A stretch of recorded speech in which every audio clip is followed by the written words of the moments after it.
Hello and welcome to my YouTube channel. If you are new to this channel, do well to press the subscribe button and hit the bell icon so that you will be notified anytime I upload videos like this. Let's get started. So today we are dealing with the loan data of a financial institute which wants to assess the impact of verification status and credit grade on the likelihood of loan default. This will provide a comprehensive understanding of risk factors and help improve lending strategies. So without wasting much time, let's dive right into it. So the first step I took was to show the content of the data set so that I will have a feel of how the data looks like. So as usual, I used my select all from financial loan, that is the name of the data set. I ran it and voila, this is my data set.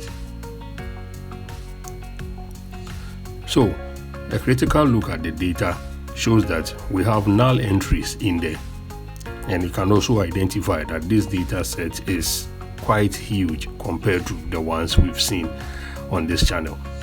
So we are now going to verify whether these null entries will have any impact on our analysis or not. So we are going to do that by going through the second step. Now, pardon me if you see KPIs here. I wasn't actually talking about KPIs. I was referring to the relevant columns. So the second step was me checking if the null entries will affect the relevant columns. So we checked by using the select all from the financial loan, where now this analysis is going to focus on about three basic columns, that is the grade and also the verification status, and the last one, which is the loan status. So I did this part just to find out whether there are null entries in these three columns. Now, this is to say that if there are no null entries in these three columns that our analysis is going to focus on, then there wouldn't be any need for us to remove the null entries or the null rows from this particular data set.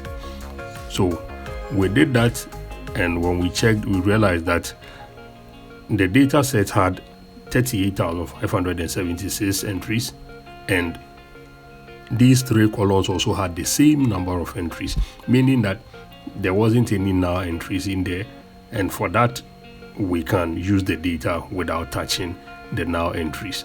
So we go back to our analysis, and what we do is now we select the grade, the verification status, and we come to the point where we have to do some calculations.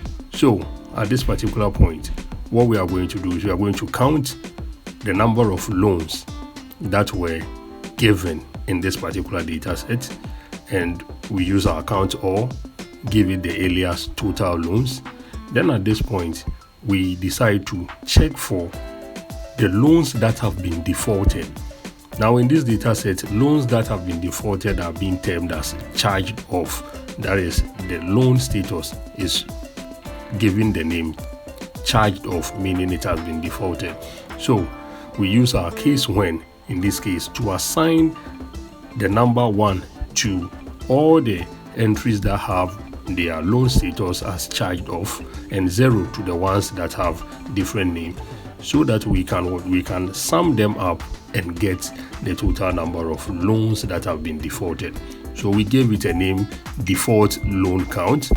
Then we went to our next one, where at this particular point we looked for the default rate, that is the rate at which loans are being defaulted, because that's what we are looking at. We want to find out whether the grade and verification status of any person, and be it an individual or whoever is asking for loan, has any effect on the fact that they are defaulting in the payment of their loans. So in this line, we just look for the rate, that is the default rate, and we used our case when, as we did in the previous line, to get the number of default loans or defaulted loans. Then we multiply it by 100 and divide it by the count of all loans just to get the default rate. So we used our alias and gave it the name default rate.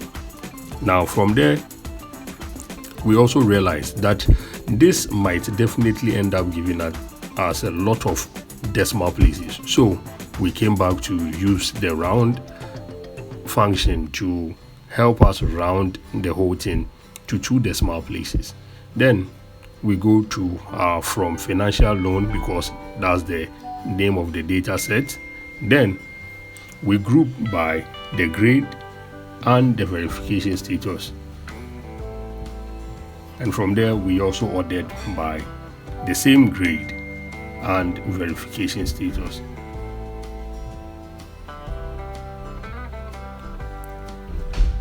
So with that done, we run the query to see what will happen. Okay, so when we run this query, this is the outcome.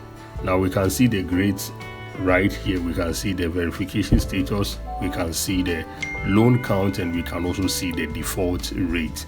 Now mind you, the default rates are in percentages, so you note that as you go through this data. Now you can see that we have 3 different types of verification status. We have the not verified, the source verified, and the verified. Now the not verified means that probably none of the documents provided was verified. Also, the source verified means that the person's document was partially verified. Then the verified part deals with fully verified. Now when you check this outcome right now, you can see that the default rate increases as we go down the table. Now what else decreases the same way? It is the grade. So you realize that as the grade decreases, we also have a default rate increasing, meaning that the chances of a person with a poor grade defaulting on his or her loan payment is very high. So with this knowledge, maybe management or the board of this institution can decide to maybe put in more strict measures for people with poor credit grade, so that they won't end up throwing their monies away. Now, if you have any other idea on what management should do, please put it in the comment section down below. If you like this video, don't forget to give it a thumbs up and share it for others to see.